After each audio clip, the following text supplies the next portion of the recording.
अल्हम्दुलिल्लाहि रब्बिल आलमीन वल आक़िबतु लिल-मुत्तक़ीन वस्सलातु वस्सलामु अला नबिय्यिना मुहम्मदिन व अला आलिहि व अस्हाबिहि अजमईन, अम्मा बाद।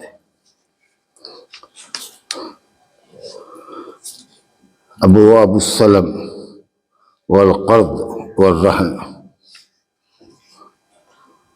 ये तीन मसलों पर मुश्तमिल बाब है। सलम का बाब, कर्ज का बाब और रहन का बाब। सलम और सलफ दोनों एक ही माने में है। सलम बड़ा वजन सलफ, इराक में सलम बोलते हैं और हिजाज में सलफ बोलते हैं।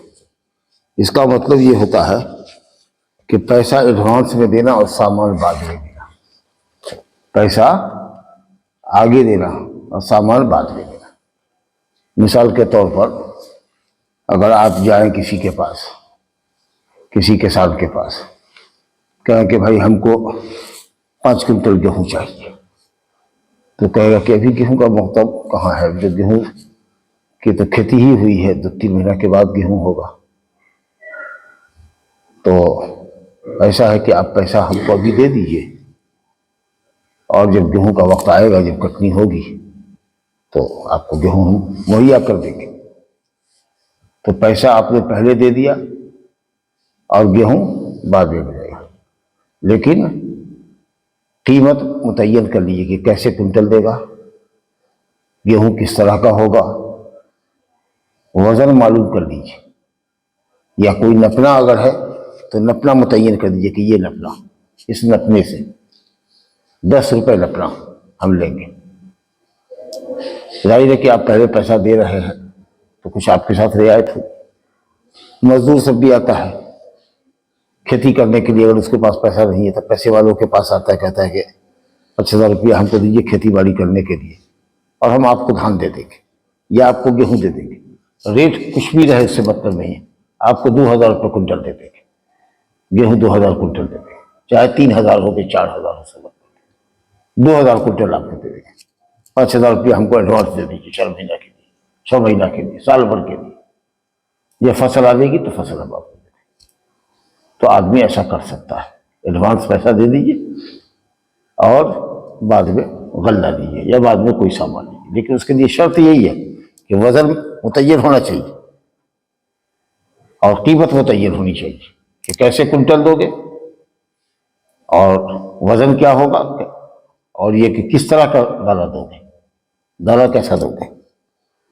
समझा? ये सारी कुछ चीजें जब पुख्ता हो जाए कि बाद में देने के वक्त में झंझट और इख्तिलाफ ना हो, तो मामले को आसान करने के लिए कि उसको पैसे की भी ज़रूरत है और आप गल्ला खरीदिएगा तो आप पहले ही पैसा दे दिया ताकि आपको वक्त पे पैसा गल्ला देगा, आपको भी कुछ आसानी हो जाएगी कि सस्ता गल्ला मिल जाएगा और उसको आसानी हो जाएगी कि उसको खेती के लिए भी पैसा चाहिए।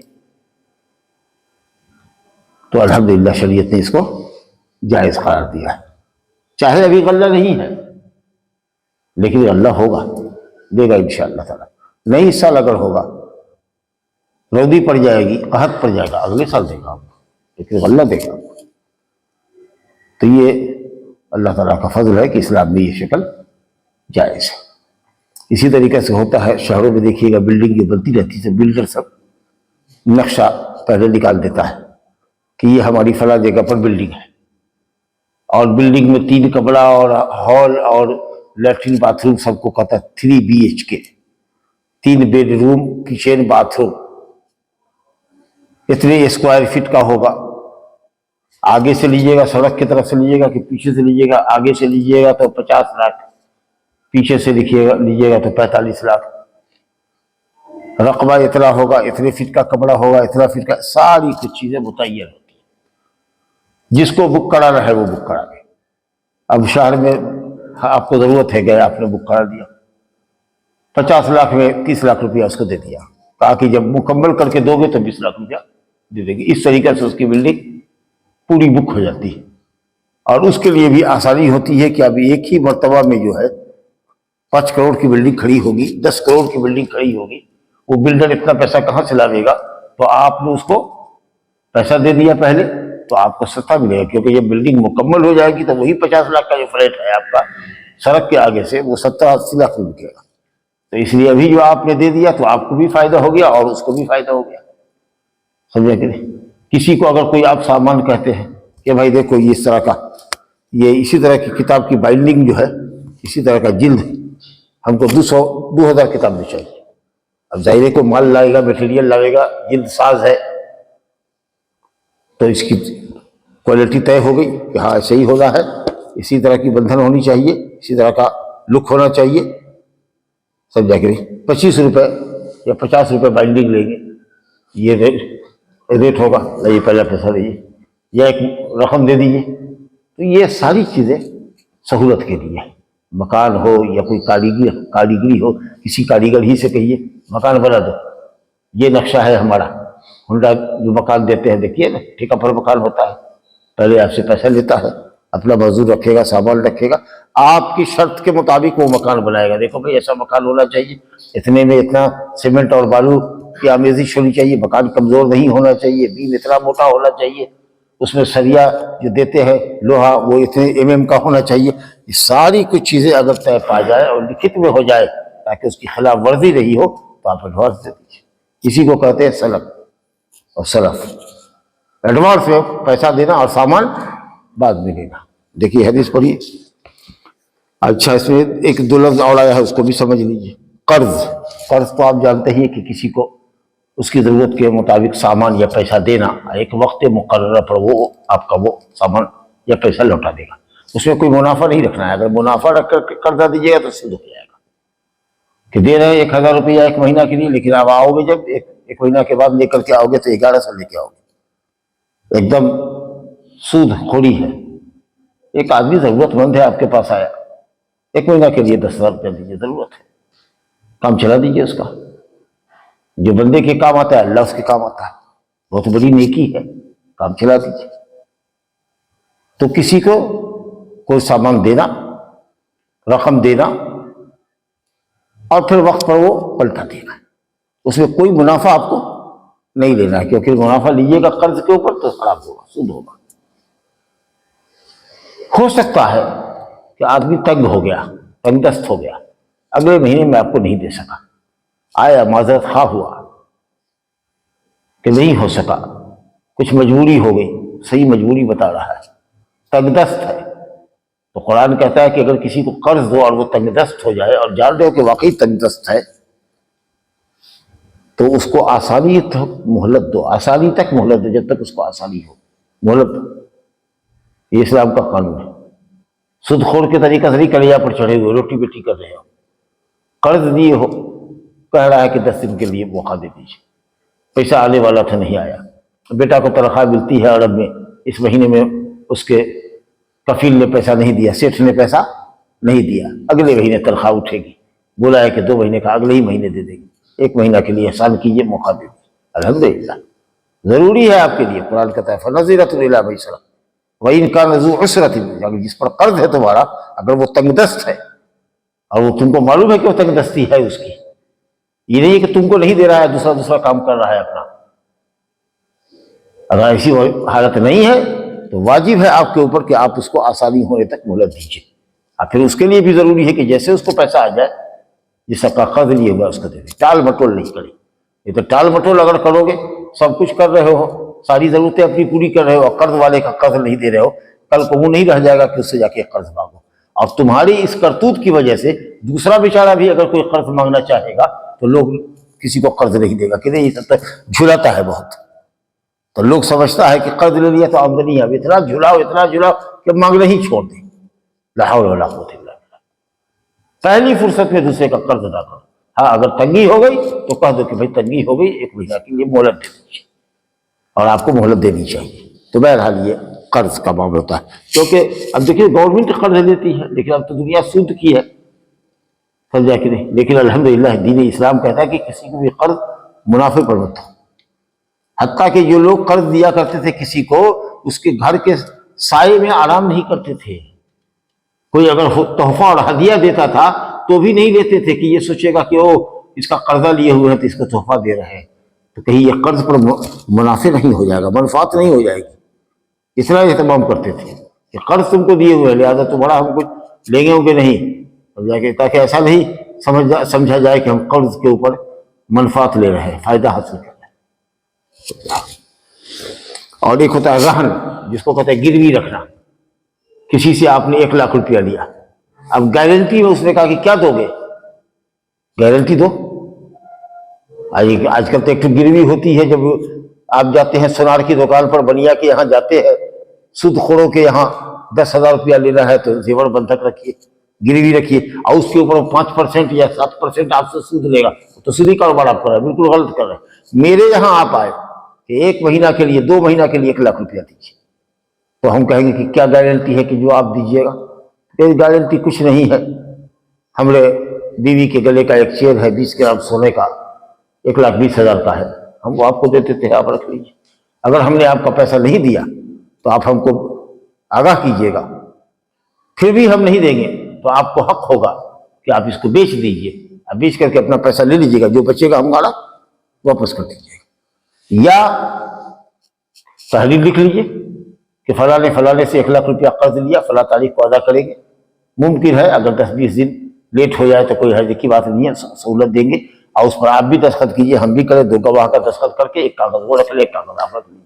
अल्लाह कहता है या अय्युहल्लज़ीना आमनू इज़ा तदायनतुम बिदैनिन इला अजलिन मुसम्मन फक्तबूह, अगर किसी मुकर्रर वक्त के लिए किसी को कर्ज देते हो तो उसको तहरीर में लिख लिया करो, ताकि बाद में झगड़ा ना हो कि 1 लाख लिया था कि 90,000 लिया था, किसके सामने दिया था, कौन गवाह है, वो सब लिख लो।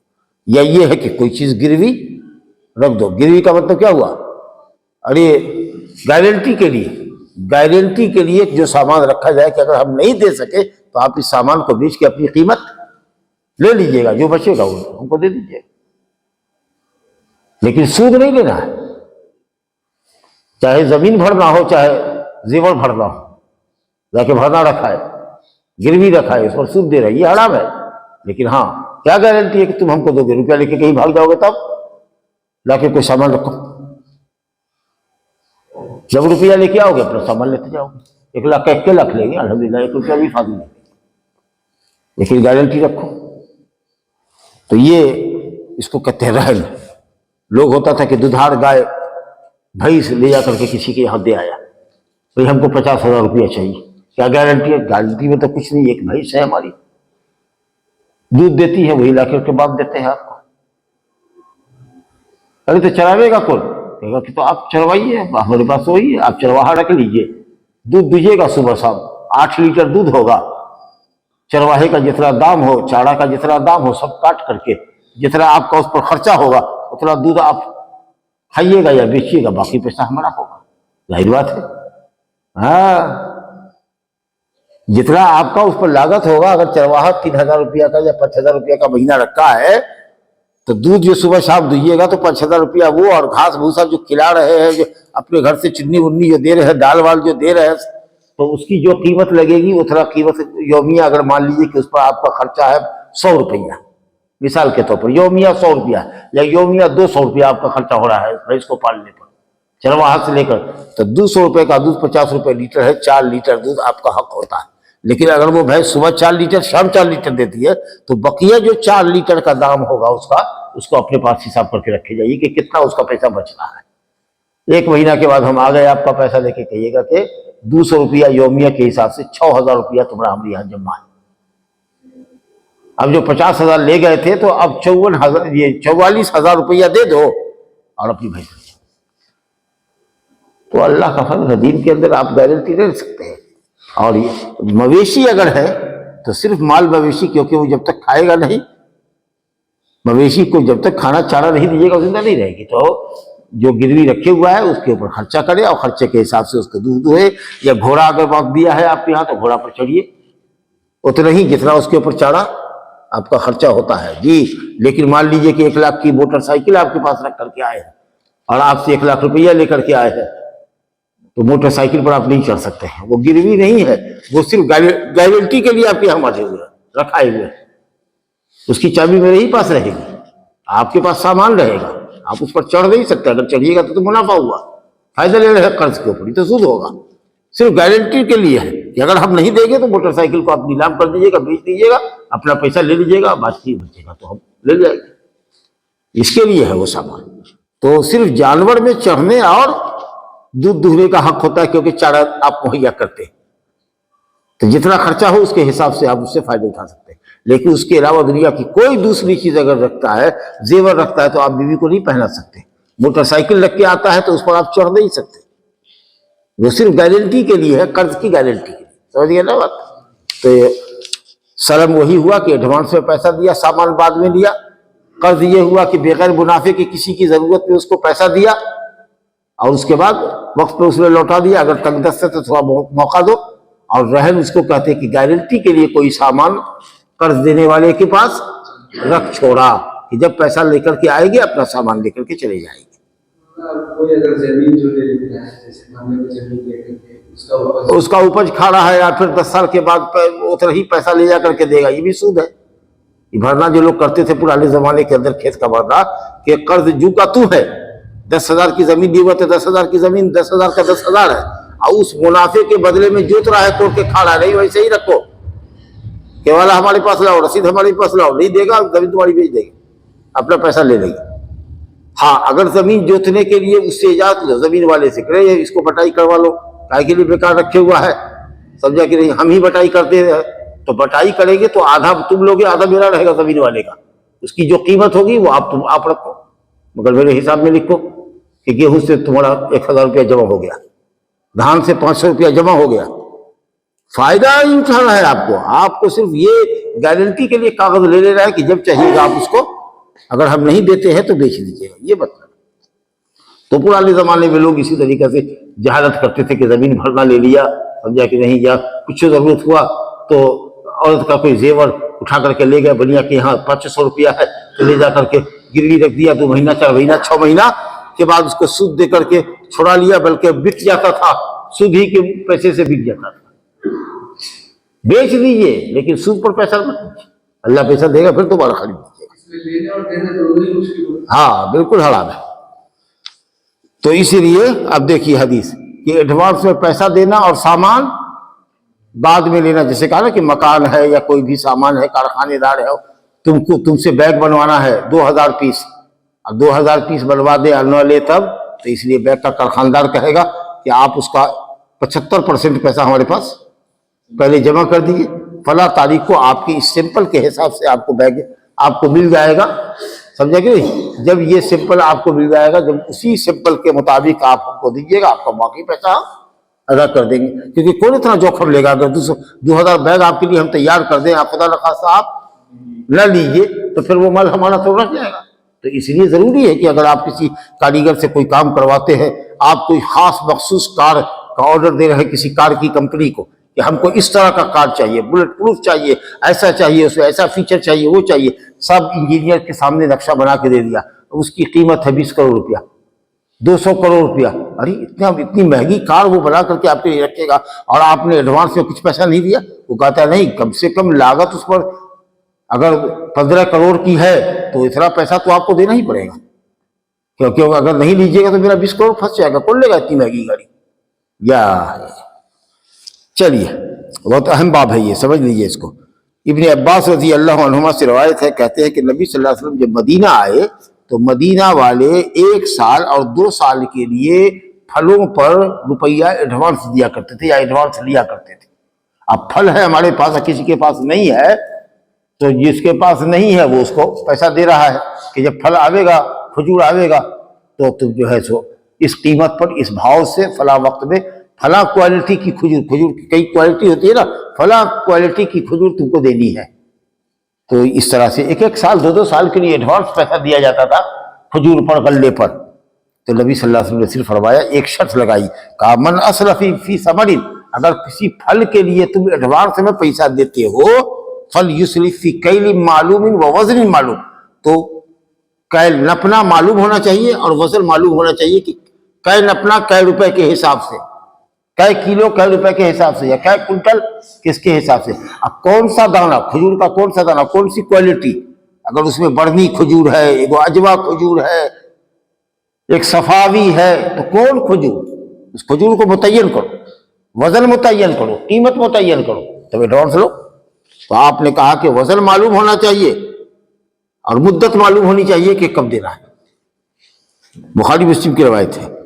और आगे बुखारी में मन असलफ़ फी शैइन, किसी चीज में भी एडवांस आप दे सकते हैं। इसका मतलब ये कि सिर्फ नापने और तोलने वाली चीज में ही नहीं, बिल्डिंग के लिए भी, कार के लिए भी, किसी तरह का कोई आप माल किसी से 200-2000 लेना चाहते हैं, उसके लिए अगर आप किसी को देते हैं कि लहंगा पर हमारे काम करो, 100 लहंगा हमको चाहिए इस साइज का, ये मीनाकारी होनी चाहिए, एम्ब्रॉयडरी वाले को आप कह रहे हैं, तो वो आपको उसी हिसाब से खर्चा बताएगा, आप उसको पैसा दीजिए, क्योंकि वो 100 लहंगा बना करके क्या करेगा अगर आप नहीं लीजिएगा तो उसको चूना लग जाएगा, उसका तो 50 लाख रुपया फंस जाएगा उसके।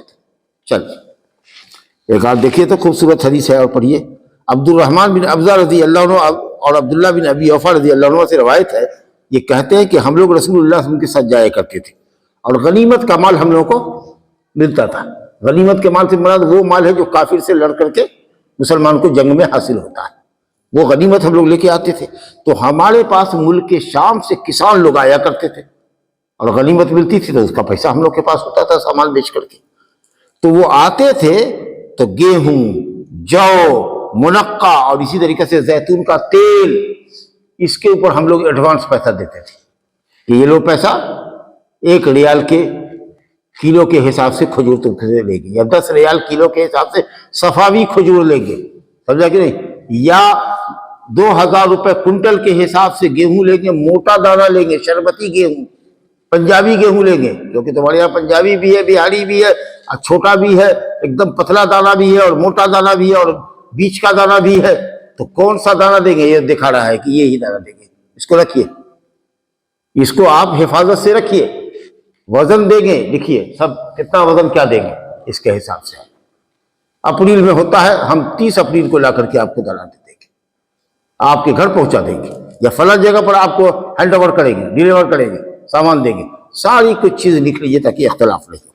तो कहते हैं कि गेहूं, जौ, मुनक्का, हत्ता के जैतून का तेल कैसे किलो दोगे, कैसे कुंटल दोगे, ये तय कर करिए, पैसा एडवांस में हम लोग दिया करते थे एक मुद्दत मुकर्ररा के लिए। तो किसी ने कहा कि अच्छा, पहले ये पूछते थे कि जो एडवांस लेने के लिए आए हो तो तुम्हारे पास जमीन है, बाग बगीचा है? कहा कि ना, ये सब नहीं पूछते थे, किसान आदमी है तो हाँ है। अब देखिए हमारे यहाँ जो है मुसहरजात के लोग जी, अब उसके पास कोई जमीन नहीं है, एक धुर जमीन नहीं है, लेकिन वो करता है 5-5 बीघा जमीन करता है, और जितना किसान के पास, मुसलमान किसान के पास गल्ला नहीं है, उससे ज्यादा गल्ला उसके पास है। तो आप देख रहे हैं कि मजदूरी करने वाला जिसके पास अपनी जमीन नहीं है, खेती बाड़ी कर रहा है, बटाई कर रहा है, दूसरे की अधिया के ऊपर मामला कर रहा है, उसके पास 50 मन गेहूं हुआ है, और 3 बीघा जमीन वाले के पास जो है 10 मन गेहूं ही हुआ है, और उसके पास 50 मन है। तो अगर आप देख रहे हैं कि वो इतनी मेहनत करके कमाता है और खेत करता है लोगों का, और उसके पास 10 क्विंटल 20 क्विंटल गल्ला होता है, और वो आपसे मांग रहा है 50,000 रुपया, और उसके हिसाब से उसके पास गल्ला आ रहा है, तो आपको पैसा देने में कोई हर्ज नहीं होना चाहिए। तो हम कहते हैं ये लोग कि हम नहीं पूछते थे कि तुम्हारे पास बाग है कि नहीं, कहाँ, हम ये सिर्फ ये जानते हैं कि तुमको ये गेहूं, ये जौ, ये फल का तेल और इस तरह की खजूर तुमको फलाने मौसम में, जब इसका मौसम होगा, तुमको पहुंचा जाना है हमारे यहाँ। अब कहां से पहुंचाओगे वो हम नहीं जानते।